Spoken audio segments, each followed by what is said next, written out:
अऊज़ु बिल्लाहि मिनश्शैतानिर्रजीम बिस्मिल्लाहिर्रहमानिर्रहीम अल्लाहुम्मा सल्लि अला मुहम्मदिन व अला आलि मुहम्मद कमा सल्लैता अला इब्राहीम व अला आलि इब्राहीम इन्नका हमीदुम मजीद अल्लाहुम्मा बारिक अला मुहम्मदिन व अला आलि मुहम्मद कमा बारकता अला इब्राहीम व अला आलि इब्राहीम इन्नका हमीदुम मजीद रब्बि इश्रह ली सदरी व यस्सिर ली अमरी वाहलुल उक़दतम मिन लिसानी यफ़क़हू क़ौली रब्बना ज़िदना इल्मा या मुक़ल्लिबुल क़ुलूब सब्बित क़ल्बी अला दीनिक आमीन।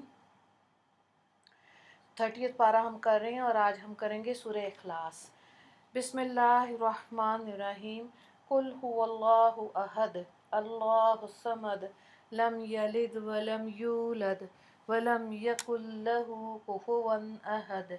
आप कह दीजिए कि वो यानी अल्लाह एक है, अल्लाह बेनियाज है, इसकी औलाद नहीं और ना वो किसी की औलाद है और ना कोई इसके बराबर है। तो ये सूरत में अगरचे लफ्ज़ इखलास नहीं आया मगर इसमें तौहीद बारी ताला को हर किस्म के शिर्क से खालिस करके बयान किया गया। इस वजह से सूरत का नाम इखलास रखा गया।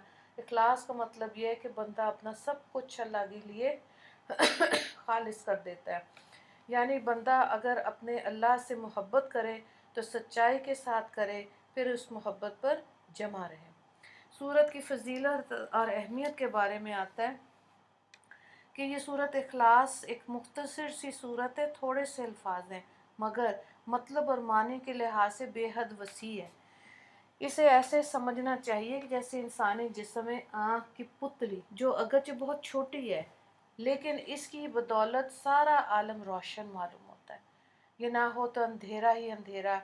इस सूरत में तौहीद को ऐसे अंदाज में पेश किया गया कि इससे सारा दीन रोशन है। इसीलिए सूरत की फजीलत अहादीस में बहुत आई, क्योंकि तौहीद और अल्लाह सुब्हान ताला की ज़ात पाक के मुतल्लिक जो अकायद रखने चाहिए और जिसको ईमान की बुनियाद समझना चाहिए वह सब इस सूरत में मज़कूर है।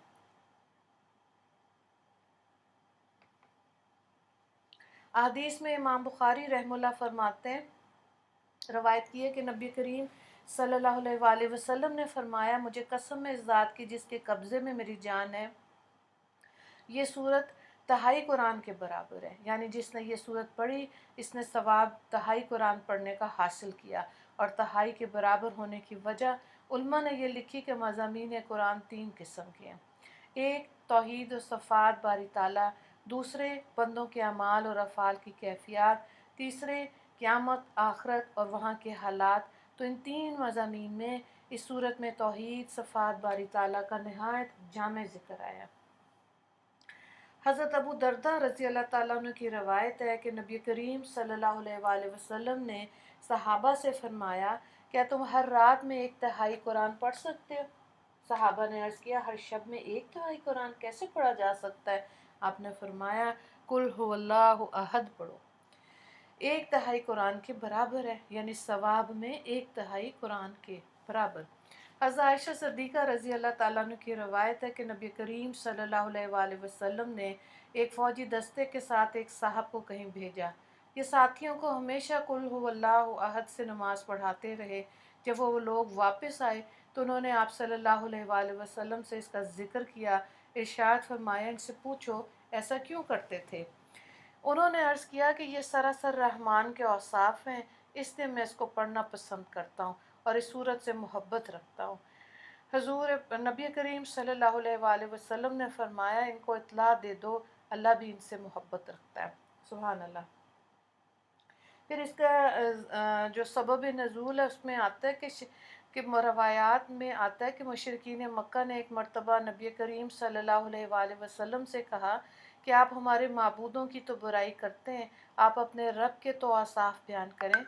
इस पर यह सूरत जो थी वो नाजिल हुई और इसमें अल्लाह ताला ने अपनी सिफ़ात बयान की। अक्सर मुफस्सरीन के नज़दीक ये सूरत मक्की है और इसका ज़माना नज़ूल मक्की दौर का इब्तदाई ज़माना है। इस तरह तरतीब कुरानी के मुआफ़िक़ इस सूरत का शुमार 112 है, लेकिन बाहिसाब नज़ूल इसका शुमार 10 लिखा गया। یعنی 9 صورتیں اس سے قبل نازل ہو چکی تھیں اور 104 صورتیں اس کے بعد نازل ہوئی ہیں۔ واللہ عالم بالصواب۔ اس صورت میں 4 آیات 17 کلمات ہیں۔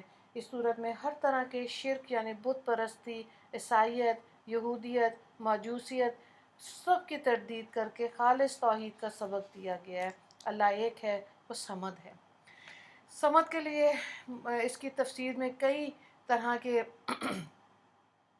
معنی اختیار کیے گئے ہیں۔ نمبر 1 کے دیکھیں، ایک مراد صمد سے یہ ہے کہ اللہ جمیع اشیاء کا جاننے والا ہے، کیونکہ حاجت روائی کرنا بغیر اس کے ممکن نہیں۔ دوسرے معنی صمد کے سردار کے ہیں، جو سب سے اعلیٰ سردار ہو۔ تیسرا صمد جمیع اشیاء کے خالق کو کہتے ہیں۔ چوتھا اس کو کہتے ہیں جو ہر کام میں مقصود اصلی ہو اور اس کی طرف ریاض لے کے جائے۔ پانچواں یہ کہ صمد وہ ہے جو چاہے کرے۔ چھٹا صمد فرد کامل اور بزرگ کو کہتے ہیں۔ ساتواں معنی صمد کا بے نیاز ہے کہ جس کو کسی بات میں کوئی حاجت نہ ہو، سب سے بے پرواہ ہو اور اس کے سب محتاج ہو۔ آٹھواں یہ کہ جس کے اوپر کوئی بالادست نہ ہو۔ نواں یہ کہ صمد وہ ہے جو نہ دکھاوے، جو نہ کھائے نہ پیے۔ 10واں یہ کہ وہ صمد جو خلق کے فنا ہونے کے بعد بھی باقی رہے، خود کبھی بھی نہ فنا ہو۔ تو یہاں پہ یہود اور نصارہ مشرکین کی تردید آ رہی ہے، لم یلد ولم یولد۔ جیسے حضرت عیسیٰ علیہ السلام کو نصارہ نے اللہ کا بیٹا بنا دیا، اور یہودیوں نے حضرت عزیر علیہ السلام کو اللہ کا بیٹا بنایا۔ تو اللہ تعالیٰ کو تو کسی رشتے کی حاجت نہیں ہے، اور ظاہر ہے یہ شرک ہے اور یہ غلطی انہوں نے کی۔ اللہ کے سوا جس کے برابر کوئی نہیں۔ آگے ارشاد کیا ہو رہا ہے، وَلَمْ يَكُنْ لَهُ كُفُوًا أَحَدٌ۔ تو خلاصہ دیکھیں اس صورت کا۔ یہ صورت اسلام کے بنیادی عقائد یعنی توحید سے بحث کرتی ہے۔ توحید کی 3 قسمیں: توحید ربوبیت یعنی ہر چیز کا خالق، مالک اور رازق اللہ، اس کا اقرار کافر بھی کرتے ہیں۔ توحید الوہیت یعنی بندہ جو بھی عبادت کرے، خواہ دعا ہو یا نذر و قربانی، تو وہ صرف اللہ کے لیے کرے۔ مشرکین غیر اللہ کی عبادت بھی کرتے تھے، اگرچہ اس سے ان کا مقصد اللہ تعالیٰ کا قرب حاصل کرنا تھا، مگر ظاہر ہے یہ شکر ہی تھا۔ توحید ذات اور اسماء و صفات، توحید کی یہ تیسری قسم ایسی ہے کہ انسان نے اکثر اس میں ٹھوکریں کھائیں۔ وہ غیر اللہ کے لیے بھی وہی علم، وہی قدرت، وہی تصرف، وہی سمع و بصر ثابت کر دیتا ہے جو حقیقت میں صرف اللہ تعالیٰ کے لیے ثابت ہے۔ غور کیا جائے تو سورۃ اخلاص میں زیادہ زور توحید کے اوپر ہے۔ ٹھیک ہے، 2 سوالات ہیں۔ سورۃ اخلاص کی فضیلت اور اہمیت تحریر کریں۔ دوسرا سوال ہے سورۃ اخلاص کا خلاصہ تحریر کریں۔ دعا کر لیتے ہیں۔ یا اللہ، بے شک آپ احد ہیں، صمد ہیں، لم یلد ولم یولد ہیں، ولم یکن لہ کفوا احد ہیں۔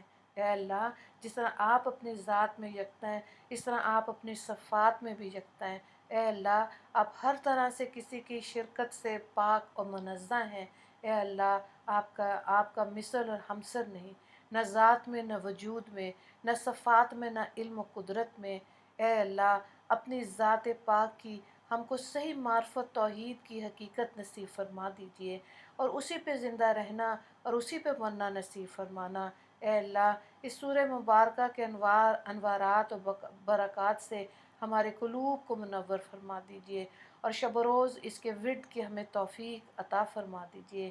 میرے مالک، جس گناہ کی طرف ہمارے قدم جسم کے اعضاء بڑھے ہوں، اللہ تعالیٰ یا اللہ آپ معاف کر دیجئے۔